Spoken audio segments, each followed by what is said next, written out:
Here are a few things for you to keep in mind as you're reviewing for your geometry quiz. First of all, please remember to show all work. Even if you're just finding the perimeter and you're adding up all the sides, I still need to see all your work. Next, remember to include proper units. If you're finding the perimeter or you're finding the circumference of a circle, your units are just the individual units. If you're finding an area of a shape, then your units are squared. And if you're finding the volume of a figure, your units are cubed. You will lose a half point if you do not have the correct units. The next important thing to remember is to remember to read the directions. Some problems are simply going to ask you for one thing, like just the area or just the perimeter or just the volume. Other things are going to ask you to give me more than one computation. So you could be finding the perimeter and the area. So make sure you're reading the directions. So let's do a couple examples.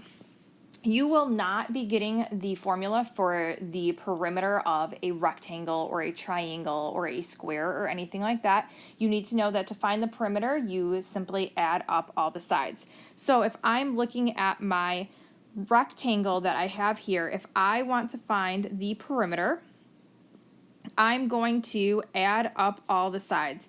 So I'm going to have 7 feet plus 5 feet plus 7 feet plus 5 feet. You could also do 7 plus 5 times 2 since there's double the sides. That would be fine as well. So if I add all those together, we're going to get 12. 12 plus 12 is 24. And perimeter is just the individual units, so we're just going to have 24 feet. Then I can go ahead and I can find the area. Area of a figure like this, again, remember, is length times width. And so then I can go ahead and I can plug in. So I'm going to have 7 times 5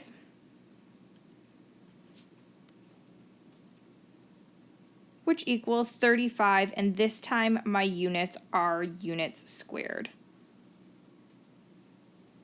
So I'm going to have feet squared.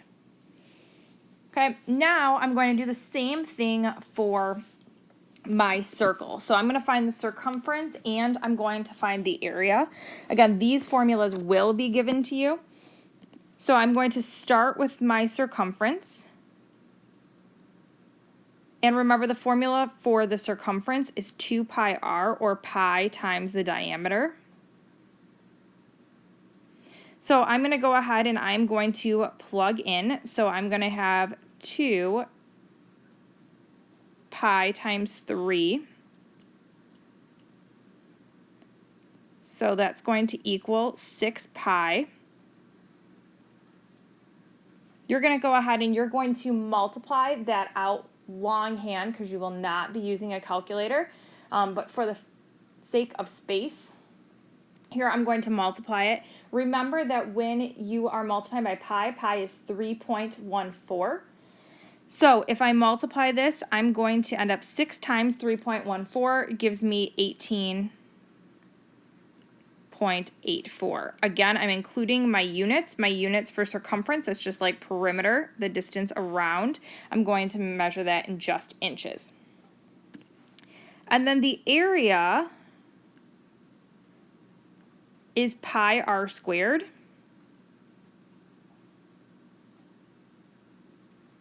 So I'm going to go ahead and I'm going to plug in. Again, I'm going to do 3 squared. So if I'm going to do that, I'm going to get pi times 9, or 9 pi. So then if I multiply that, 9 times 3.14, I'm going to end up with 28.26. And this time, since I'm talking about area, I'm going to call that inches squared.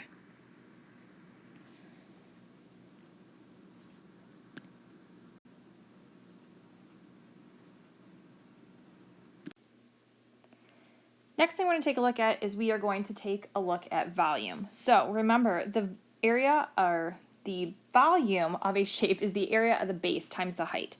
So I'm looking at this prism over here, so I'm going to go ahead and I'm actually just going to multiply these together. The nice thing is when you're dealing with rectangular prisms, you can just go ahead and do length times width times height. So I'm going to go ahead and I'm going to do that. So I'm going to do 5 times 5 times 2. So if I do this, I'm going to get 25. 25 times 2 is 50.